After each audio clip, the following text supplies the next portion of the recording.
For Labour, changing the way we vote will be a constant reminder of the need to be strong, broad and inclusive, not narrow and tribal. I want Labour to listen to those who vote Labour, but I also want us to listen to those who vote Liberal Democrat or Conservative and those who have given up on politics entirely. The alternative vote will encourage us to do that. I also want to make one other point. The tragedy of British political history has been the split in the progressive vote. A long tragedy of British political history. Now, at the moment, it doesn't quite look that way because of what has happened to the Liberal Democrats under Nick Clegg. But I don't think we should just assume that is going to persist forever, because that would be a cardinal mistake when we look back at our history. Now, why do the Tories oppose reform so much? Why are they so against this change? I think it's for a simple reason. They fear the creation of a progressive majority in our country.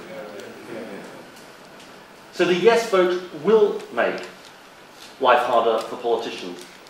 We'll have to reach out to more people and speak to those who are sceptical and doubtful.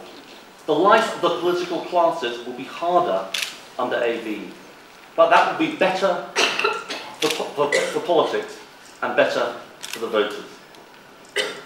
I want to just deal with some other anti-AV myths that are out there, that have been spread by those that are opposed to change. One myth is that it leads to more coalitions.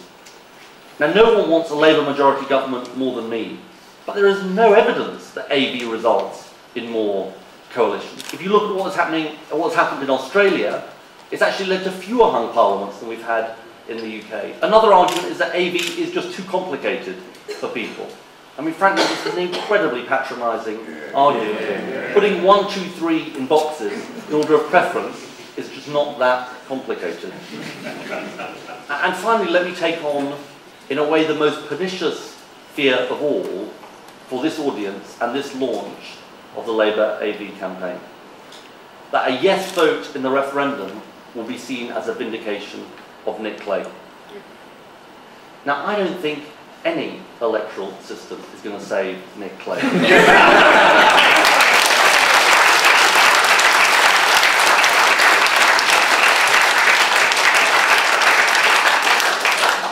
Of course, a yes vote in this referendum is harder to win because of the broken promises of Nick Clegg. But we can't reduce the second UK-wide referendum in our history to the betrayals of one man. I supported the inclusion, as did Ben and others, of an AV referendum in our manifesto because I believed the time was right for change. What would I look like if I now turned around and said, because of expediency, I'm abandoning that commitment? It wouldn't be right for us. It wouldn't be right.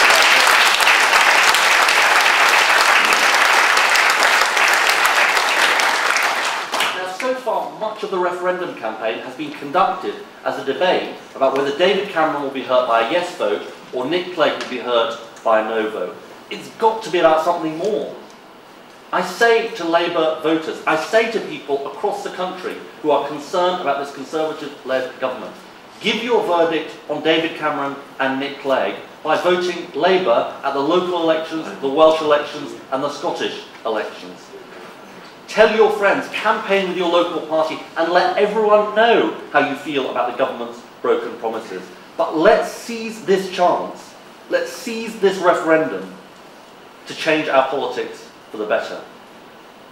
The change to the alternative vote deserves our support, but it should also be the beginning of the journey, not the end. Because we know it's not a panacea, the alternative vote.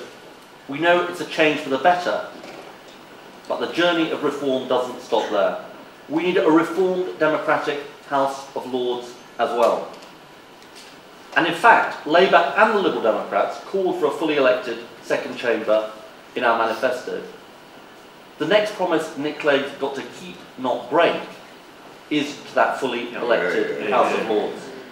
Next, we need every person in Britain who is entitled to vote to be registered to vote.